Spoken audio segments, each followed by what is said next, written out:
كان ابويا صياد، وكان بيروح الشغل كل يوم من 2 الصبح ل 10 الصبح لمدة 50 سنة.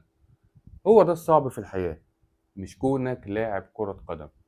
ماريسكا المدير الفني لتشيلسي. اهلا بيكم، معاكم مصطفى محمد وقناة كورة هاوس بيت الكورة. ويا شباب البيت بيتكم.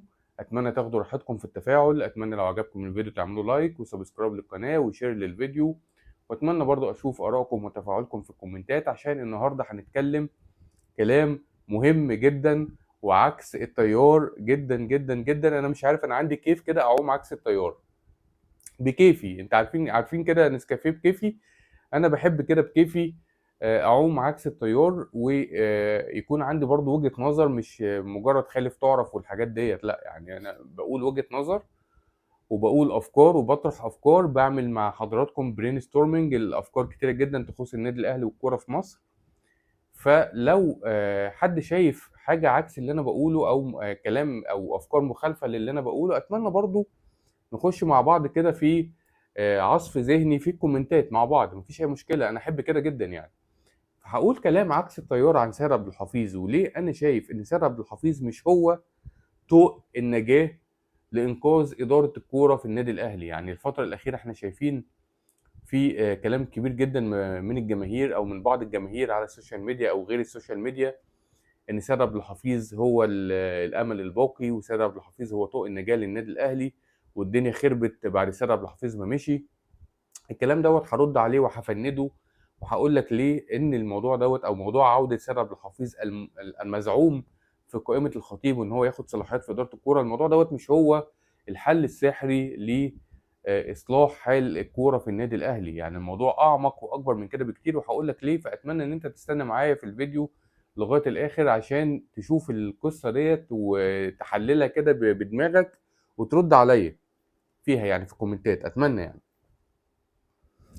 بس قبل ما اخش على قصه سيد عبد الحفيظ، انا حابب بس ايه اتكلم شويه كلام كده بسرعه عن محمد يوسف وعماد النحاس. يعني انا ملاحظ الفتره الاخيره من ساعه بدايه الدوري، وكل ما اتكلم على ماتش للاهلي وبتكلم على السلبيات اللي في الماتش، اي حاجه سلبيه يعني في الماتش، ملاحظ يعني ان في حاجه واحده بتتكرر معايا في كل الفيديوهات وفي كل التحليلات اللي بقولها على الماتش. حاجه سلبيه بتتكرر موجوده في كل الفيديوهات، وهي يعني وجود محمد شريف في التشكيل الاساسي للنادي الاهلي، او وجود محمد شريف في النادي الاهلي اصلا.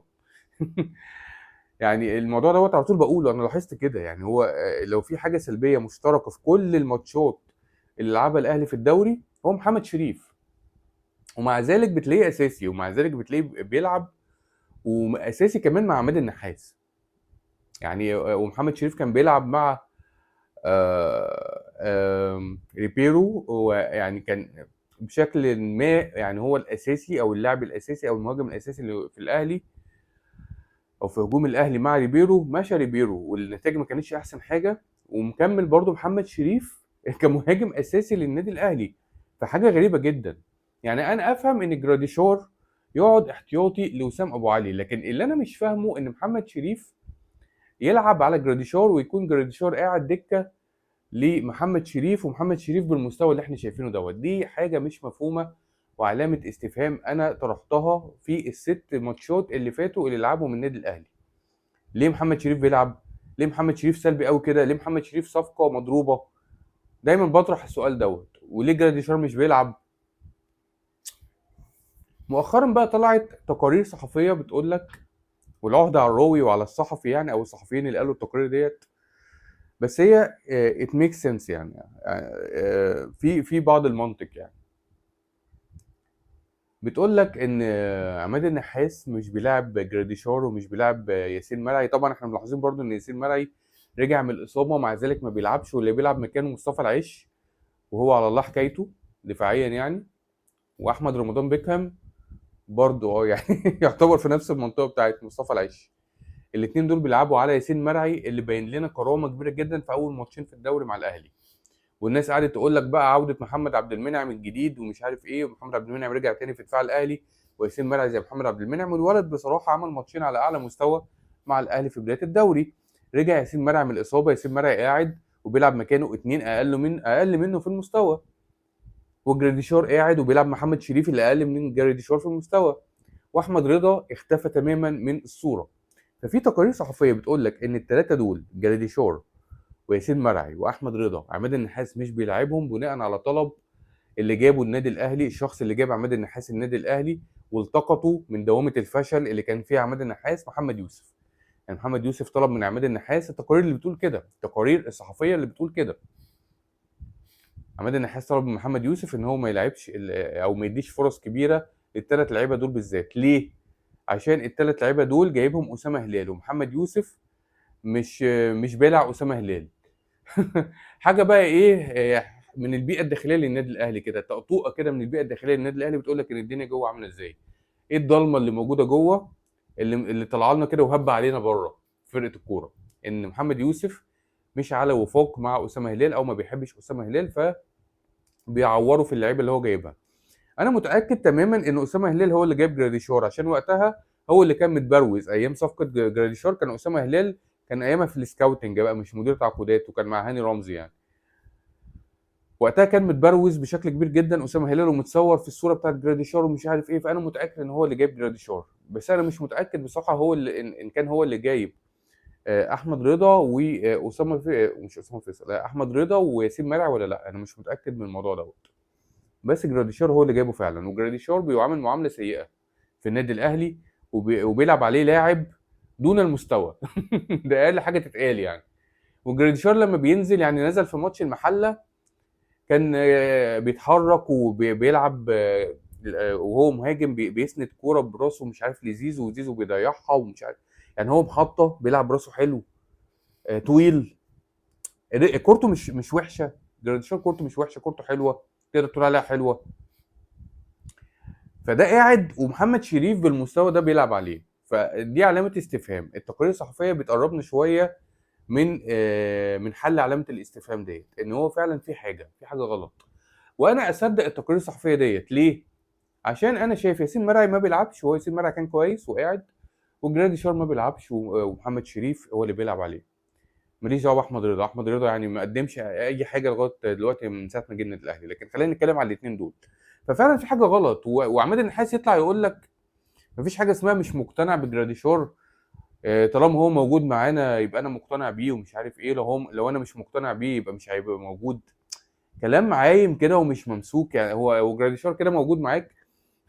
يعني انت بتعتبر الخمس دقايق اللي بتديهم له في اخر الماتش دول كده جراديشار موجود معاك، ومحمد شريف اللي بيقعد يلعب 85 دقيقه ولا 90 دقيقه، انت شايف كده ان محمد شريف ده بيعمل حاجه في الملعب؟ فكلام غريب بيقول لك ان في حاجه مريبه ما بين عماد النحاس ومحمد يوسف اللي جايبه. انا مش عايز اقول كلمه صعبه يعني وليه كذا، مش عايز اقولها، لكن محمد يوسف هو اللي انتشل عماد النحاس من دوامه الفشل وزرعه في النادي الاهلي، رغم النادي الاهلي فيه بعض الوجوه الشابه الواعده في مجال التدريب كان المفروض تاخد فرصه على عماد النحاس، لكن الدنيا في النادي الاهلي بزراميط، ومحمد يوسف احد الحاجات البزراميطيه اللي موجوده في النادي الاهلي. وده يخلينا نخش كده يعني نتزفلط كده مع بعض ونتزحلق كده في الزحليقه على موضوع سيد عبد الحفيظ. تمام، ناخد الحته دي كده، حته محمد يوسف والبزراميط اللي هو في النادي الاهلي فيه، واحد علامات وجود محمد يوسف، نخش كده ايه على قصه سيد عبد الحفيظ. طيب دلوقتي انا شايف ان النادي الاهلي مقبل على تخبط قادم ومستمر، يعني التخبط المستمر معانا وقادم بقوه بشكل اكبر من اللي احنا موجودين فيه. يعني الاهلي موجود في تخبط بقاله سنه، من سبتمبر 2024، من ساعه احمد شوبير ما راح قناه الاهلي ومحمد رمضان جه مدير رياضي في الاهلي، من اللحظه دي حتى الان النادي الاهلي في تخبط عنيف من المستوى الرابع. انا شايف ان في تخبط اعلى من المستوى الخامس هيخش فيه النادي الاهلي الفتره اللي جايه. ليه؟ دلوقتي اداره الاهلي فيها 5 رؤوس، فيها 5 رؤوس. الراس الكبيره كابتن محمود الخطيب المشرف العام على الكوره، لجنه التخطيط، المدير الرياضي البزراميطي الكابتن محمد يوسف، وليد صلاح الدين مدير الكوره، وشركه الكوره.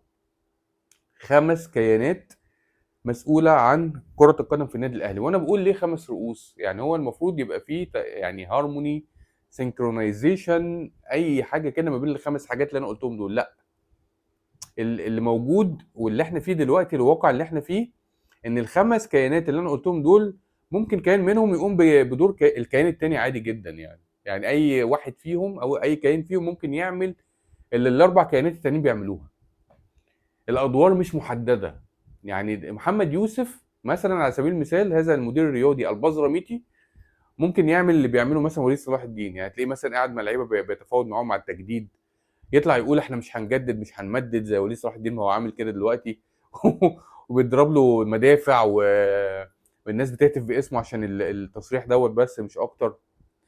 ممكن كابتن محمود الخطيب يعمل اللي بيعمله محمد يوسف، ممكن اللي بيعمله وليد صلاح الدين ان هو يتفاوض بنفسه مع اللعيبه. ممكن لجنه التخطيط هي اللي تعمل الموضوع دوت. ممكن شركه الكوره تلاقي مثلا احمد حسام عوض او اي حد في شركه الكوره يخش يقول لك انا تعالوا يا لعيبه، انا شركه الكوره بتاعت الاهلي هتفاوض معاكم على الاعلانات وكذا وكذا وكذا، عادي يعني، فاهم؟ او هتفاوض معاكم حتى على التجديد. يعني شركه الكوره هي اللي جايبه زيزو، في نفس الوقت كان ممكن محمود الخطيب نفسه هو اللي يجيب زيزو، في نفس الوقت كان ممكن مختار نفسه هو اللي يجيب زيزو او زكريا ناصف، فاهم؟ يعني في 5 رؤوس في الكوره في النادي الاهلي او اداره الكوره في النادي الاهلي، فده عامل حاله بزراميطيه. حتى الكابتن محمد يوسف طلع بتصريح مؤخرا يقول لك انا مشغول قوي بملف ديلفي اليومين دول، انا شغلي كمدير رياضي، انا مدير رياضي في النادي الاهلي اهم نادي في افريقيا. كان بيرد على الحته بتاعت ادم وطني، يعني انا مدير رياضي لاهم نادي في افريقيا، وانا مش هروح ادرب الاتحاد السكندري، خلاص الموضوع ده انتهى بالنسبه لي، موضوع التدريب. انا دلوقتي مدير رياضي لاكبر نادي في افريقيا، وعندي مشغوليات وعندي مسؤوليات في النادي الاهلي اهمها موضوع ديلفي. يعني قال لنا موضوع ديلفي ده وماشي وطلع يجري. كابتن محمد يوسف ما قالناش بيعمل ايه في ديلفي، يعني هو ده شغله كمدير رياضي ان هو ماسك ملف ديلفي. كان ممكن يعني برضه وليد صلاح الدين تلاقيه ماسك ملف ديلفي عادي، ولجنه التخطيط ماسكه ملف ديلفي. يعني مش عارف ايه ملف ديلفي ده. ف دلوقتي في 5 رؤوس. الفترة القادمة بقى إن شاء الله هيخش راس سادسة عليهم، وهو الكابتن سيد عبد الحفيظ، معشوق الجماهير الحمراء، والفارس اللي راكب على حصان أحمر وماسك درع وسيف، وهو اللي هيجي يخلي إدارة الكورة في النادي الأهلي زي إيه؟ أحسن من إدارة الكورة في مانشستر سيتي وأرسنال وليفربول، مجتمعين الثلاثة مجتمعين، الكابتن سيد عبد الحفيظ.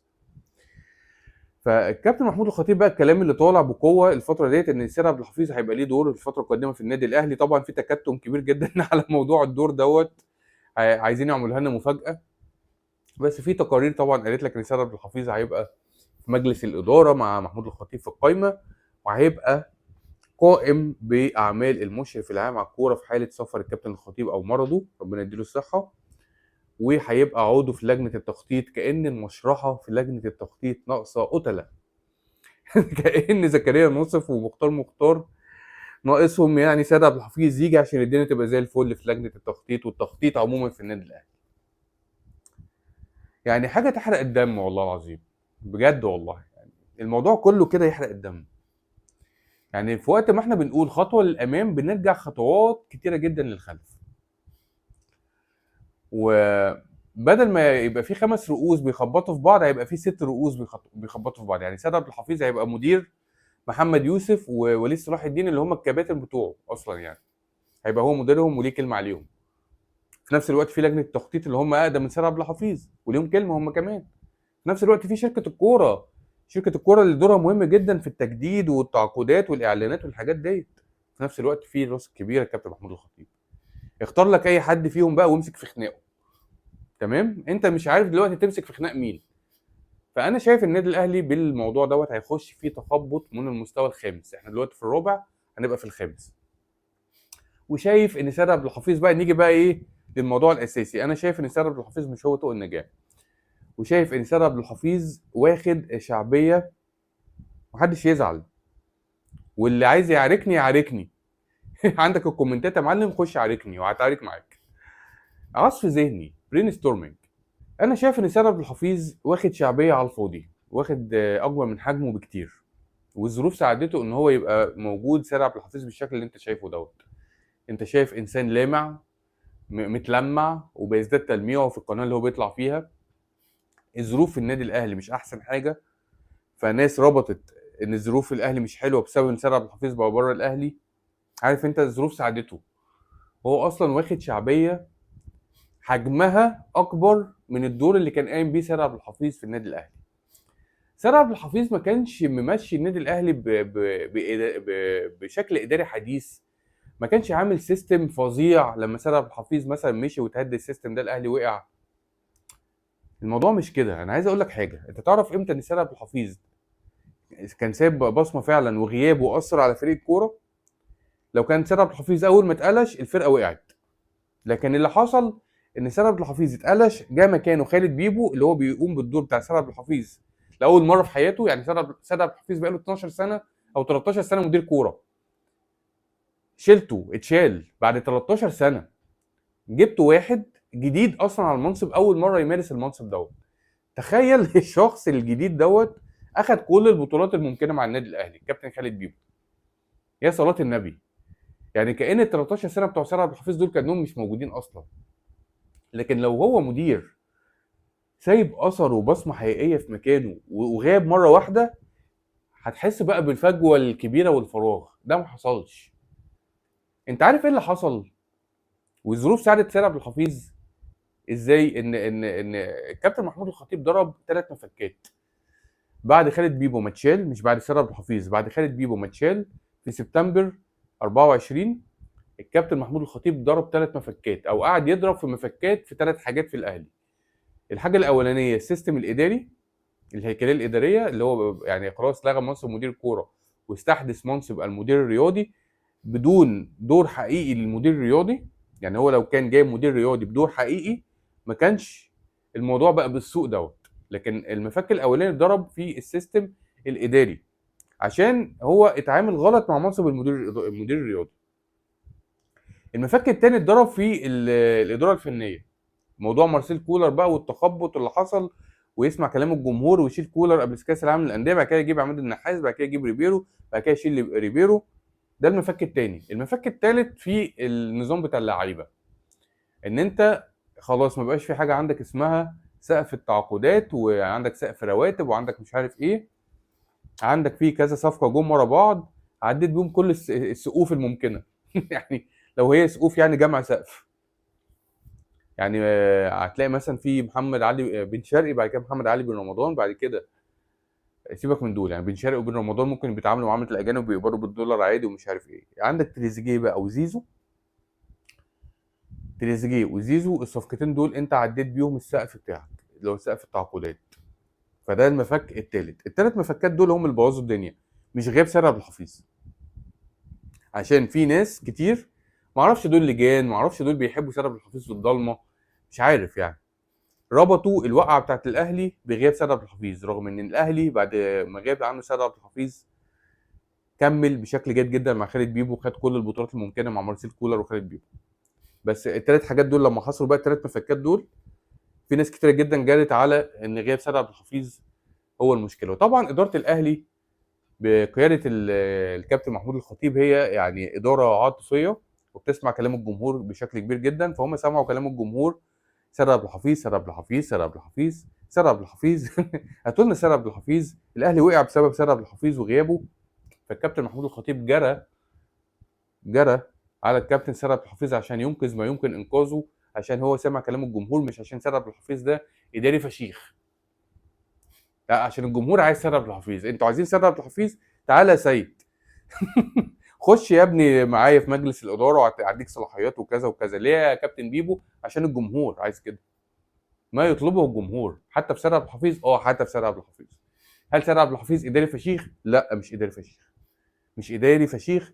ومش عامل وما كانش عامل يعني بصمه كبيره جدا، بدليل انه لما غاب الاهلي كمل عادي وخد كل البطولات. بسم الله الرحمن الرحيم. وفوق على الامر، منصب مدير الكوره، وقلت الكلام ده مرارا وتكرارا، ملوش اي تاثير لا بالايجاب ولا بالسلب على نجاح فرقه الكوره. الموضوع ده كله في ايد الاداره العليا وفي ايد المدير الفني واللاعيبه. مدير الكوره في الاهلي ما هو الا اتش ار. يعني انا قلت الكلام ده قبل كده.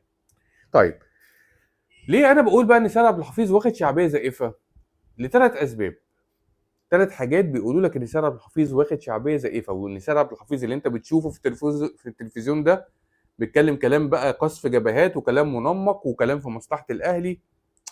كلام، هو بق حلو قوي، وذاكرته بسم الله ما شاء الله، يجيب لك حاجه كده من سنه 75 قبل ما يتولد ويحكيها لك كانها حصلت امبارح. فالحاجات ديت بتخش على ناس كتير.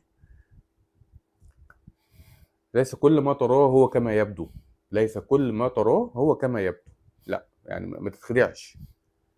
ناس تشوفه بقى بيتكلم كويس والحكي والميكي زي ميدو كده في الزمالك يعني، يقول لك ده الواد ده فشيخ، ده انت لو مسكته منصب ده هينقل لك نقله بنت لذينه. طيب سيد عبد الحفيظ اصلا كان ماسك المنصب في الاهلي في اداره الكوره في الاهلي، والاهلي كان بيخسر وكان بيكسب، وكان بيخسر يعني خسائر صعبه زي 5-0 من صن داونز مثلا، كان سيد عبد الحفيظ اللي موجود. واعتقد 5-2 برضو كان في اول موسم لكولر كان هو اللي موجود، يعني 5 من صن داونز سيد عبد الحفيظ هو اللي كان موجود. الاهلي خسر افريقيا، الاهلي خسر الدوري مرتين من الزمالك وسيد عبد الحفيظ موجود. ايه اللي عمل شعبيه لسيد عبد الحفيظ؟ 3 حاجات. الحاجه الاولانيه ان هو كان واقف لمرتضى وابنه، اداره الاهلي كانت مسلطاه على مرتضى وابنه. مرتضى وابنه يطلعوا بتصريحات، اللي هو امير مرتضى يعني، يطلعوا بتصريحات يطلع لهم سيد عبد الحفيظ من يعني يديهم من المنقي خيار. قصف جبهات. هو يعني انا قلت قبل كده وعملت فيديو زمان زمان قوي يعني، اول ما عملت القناه يعني عن سيد عبد الحفيظ، قلت ان هو مدير كوره قاصف جبهات، او هو قاصف جبهات يعني مش مدير كوره. هو كان قاصف جبهات على مرتضى منصور وابنه. عنده قصف الجبهه دوت يعني حاجه ممتازه بصراحه. تحطه قدام اي زملكاوي هيقصف جبهته على طول، يعني شغله بس كده، حطه على وضع التشغيل وسيبه قدام اي زملكاوي هتلاقيه بيقصف على طول الجبهه على طول. ما بيضيعش وقت. فهو كان ايام مرتضى وابنه كان قاصف جبهات. وفي قصف الجبهات ايام مرتضى وامير كان سيد عبد الحفيظ بيتخطى مبادئ الاهلي، عشان اللي انت شايفه دوت، وعمال يقول لك مبادئ الاهلي وما ينفعش مبادئ الاهلي، ومبادئ الاهلي لازم ترجع تاني، واللاعب اللي مش عارف يعمل ايه لازم يطبق عليه مبادئ الاهلي. سيد عبد الحفيظ ايام ما كان قاصف جبهات ايام مرتضى منصور وامير مرتضى منصور داس على مبادئ الاهلي في موضوع كهربا. اللي هو كهربا كان في ماتش الاهلي والزمالك بتاع 3-0 اما جاب جون ومحمد شريف جاب جونين. كهربا راح احتفل مع جمهور الاهلي بعد المباراه. فاكرين طبعا الاحتفال البذيء ده لما وقف على الجمهور قعد يقول كهربا مش عارف ايه صح وحاجات كده من هذا القبيل. فسيد عبد الحفيظ طلع في انترفيو بعد الموضوع دوت، فالمذيع بيقول له انت ايه رايك في اللي عمله كهربا؟ فسيد عبد الحفيظ بيقول له ايه اللي عمله كهربا؟ انا سمعته بيقول كهربا عقده صح. كهربا عقده صح، مع ان كهربا ما قالش كده. كهربا قال اللفظ البذيء اللي انتوا عارفينه. فسيد عبد الحفيظ داس على مبادئ الاهلي في الموقف دوت، عشان المفروض كان كهربا يتعاقب منه كمدير كوره على الالفاظ البذيئه اللي خرجت من كهربا في هذا الموقف. لو هو يعني خايف على مبادئ الاهلي كان ياخد بمبادئ الاهلي ويتوقف كهربا وما يطلعش يداري عليه. لكن سيد عبد الحفيظ كان بيطبق اللي الاداره عايزاه منه. الاداره كانت حاميه كهربا في القصه ديت وموضوع العقد ضد الزمالك، وعاملين حمايه كبيره جدا على كهربا مع انه ما يستاهلش. فكان سيد عبد الحفيظ عامل نفس الحمايه اللي عاملاها الاداره. وفي الحمايه ديت كان في دوس جامد على مبادئ النادي الاهلي، ان اي لعيب يتجاوز واي لعيب يطلع منه الفاظ بذيئه المفروض اللعيب دوت النادي الاهلي هو اللي يوقفه، ما يستناش اتحاد الكوره هو اللي يوقفه. لكن سيد عبد الحفيظ داس على المبادئ، بس هو كان قاصف جبهات عشان كده ليه شعبيه في الفتره دي. الحاجه الثانيه برضو اللي كانت مخليه ليه شعبيه ان هو كان في الفتره بتاعت 21 22 لما الاهلي خسر الدوري في عهده، كان عايم على عون نظريه المؤامره بتاعت الحكام، وان الحكام ضد الاهلي ودائم الاعتراض على الحكام. ليه؟ عشان الموضوع ده كان في صالحه. طبعا انتوا فاكرين نظريه المؤامره بتاعت علاء صادق وغير علاء صادق ابو المعاطي وغيرهم، يعني الناس اللي هم كانوا بيتكلموا على نظريات المؤامره. فسيد عبد الحفيظ كان عايم في نفس العوامه بتاعتهم، عشان الموضوع بيخدم مصالحه وما يتقالش ان النادي الاهلي خسر الدوري في عهده بسبب اخطاء اداريه او كذا او كذا. لا، هي نظريه مؤامره والاهلي بيتحارب من الحكام. فكان هو دائم الهجوم على الحكام، وكان حافظ الحكام اسم اسم وعنوان عنوان، وكل حكم عنده كام عيل، والحكم مش عارف بيروح بيتهم الساعه كام وبيقعد مع مراته الساعه كام وحاجات كده. سيد عبد الحفيظ كان عنده كل الداتا ديت، كان مركز في الموضوع قوي. فده كان جاي على هوا ناس كتير جدا من الجمهور. انت عندك مدير كوره واقف على الخط دايما بيعترض على الحكام، بيجري على الحكم، بيعترض، بيزعق، بيشخط، فيبان لك ان هو شخصيه قويه ومش عارف ايه، مع ان ده ضعف يعني، فاهم؟ احد علامات الضعف اللي بيعملوه. بس مش كل الناس يعني على درجه واحده من الوعي يعني. فكان سيد عبد الحفيظ قاصف جبهات. سيد عبد الحفيظ كان دائم الاعتراض على الحكام في الفتره بتاعت 21 22 بالذات، وسيد عبد الحفيظ مؤخرا تبرأ من نظريه المؤامره التحكيميه وقال انا مش من انصار نظريه المؤامره التحكيميه، وانا ضد اللي بيتكلم في الموضوع دوت ومش عارف ايه، مع انه وقتها كان الموضوع جاي على هواه وكان هو دائم الخناق مع الحكام. الحاجه الثالثه اللي انا شايفها عامله شعبيه كبيره جدا لسيد عبد الحفيظ، ان سيد عبد الحفيظ لما كان مدير كوره كان دائم الخصومات والعقوبات، خصومات خصومات خصومات خصومات، ديسكاونتس، فاهم، اوكازيون اي حاجه يعني. كان دائم الخصومات على اللعيبه، يعني بيعمل خصومات كتيره جدا على اللعيبه، وخصومات كبيره وعقوبات كبيره وعلى لعيبه كبيره. فالحاجات دي كانت بتعمل بوم مع الجمهور. بص سيد عبد الحفيظ ده عمل مليون جنيه يا جدع على كهربا، بص ده عمل مش عارف ايه على مين، مش عارف على صالح جمعه راح رزعه كده على الريق 500,000 جنيه. الناس كانت بتقعد بقى تتكلم بالشكل ده، وده سيد عبد الحفيظ ده ذكر. لكن في واقع الامر العقوبه ما كانتش بتعمل اي اثر ايجابي بعد كده. يعني اللعيب كان بيتعاقب وعادي وبيكمل في اللي هو فيه. يعني العقوبات اللي كان بياخدها سيد عبد الحفيظ ما كانتش بتصلح من حال اللعيبه. وما اسهل ان انت تدي عقوبات وخصومات على اللعيبه. اديني بس منصب مدير الكوره لمده يوم، لمده ساعه يا عم قعدني كده في الاوضه بتاعت مدير الكوره في النادي الاهلي، هنزل لك خصومات على الفرقه كلها وانا قاعد كده وزيطه وزنبليطه يا معلم. بس هو الموضوع ده كان بياكل مع الناس. بص سيد عبد الحفيظ الدكر عمل ايه، بص رزع ده الواد ده عقوبه قد ايه، مش عارف ايه، والحاجات دي كلها سبجكتيف.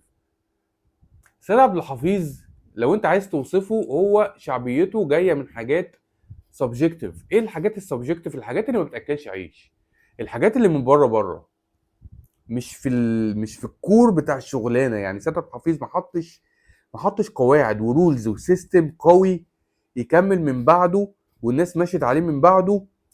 ولما السيستم ده اتشال وتوقف في النادي الاهلي، النادي الاهلي وقع. ده ما حصلش ساعتها. يعني لو ده كان حاصل، هقول لك ان شعبيه سيد عبد الحفيظ فعلا بناء على حاجه اوبجيكتيف، حاجه حقيقيه، حاجه ملموسه، حاجه تمسكها بايدك تقول الحاجه دي كويسه وعامل حاجه كويسه للنادي الاهلي. لكن سيد عبد الحفيظ شعبيته مش كده. شعبيه سيد عبد الحفيظ جت من حاجات سبجكتيف، حاجات تافهه. قصف جبهات ضد مرتضى وابنه حتى لو على حساب مبادئ النادي الاهلي. دائم الاعتراض على التحكيم عشان نظريه المؤامره بتخدمه. ودائم العقوبات والخصومات على اللعيبه بدون اي اثر ايجابي على فرقه الكوره. يعني خالد بيبو الكيوت، الشخص الكيوت الهادي الجميل، جه قعد سنه ما كانش بيعمل اللي بيعمله سيد عبد الحفيظ واخد كل البطولات. الموضوع مش كده، الموضوع مش خصومات وعقوبات يا جدعان. يا جدعان عشان كده بقول لك سيد عبد الحفيظ مش هو اللي راكب الحصان اللي هينقذ بيه اداره الكوره في النادي الاهلي. سيد عبد الحفيظ في عهده صالح جمعه قعد 6 سنين في النادي الاهلي تفاحه فاسده. في عهده كهربا ما اتصلحش حاله. في عهده النادي الاهلي خسر 5 من صن داونز وخسر بطولات افريقيا وخسر دوري. في عهده جت صفقات مضروبه عادي جدا. سيد عبد الحفيظ ما كانش ليه امباكت في موضوع الصفقات اصلا يعني. وفي عهده لعيبه طارت من النادي الاهلي. عبد الله السعيد ورمضان صبحي كده طاروا هما الاثنين زي الحمام. واحد راح الزمالك والتاني راح بيراميدز، او واحد مضى للزمالك والتاني راح بيراميدز. وسيد عبد الحفيظ مدير كوره عند حضرتك. الناس مش فاكره الحاجات دي. ففين بقى تاثير سيد عبد الحفيظ يا جدعان يا جدعان؟ فين تاثيره الكبير اللي الناس دلوقتي بتبكي عليه وتقول لك سيد عبد الحفيظ من ساعه ما مشي النادي الاهلي انهار ومش عارف ايه؟ فين؟ قولوا لي في الكومنتات، شاركوني الاراء، تفاعلوا معايا وقولوا لي انتوا شايفين ايه في سيد عبد الحفيظ بتبكوا عليه وعايزينه يرجع بسببه.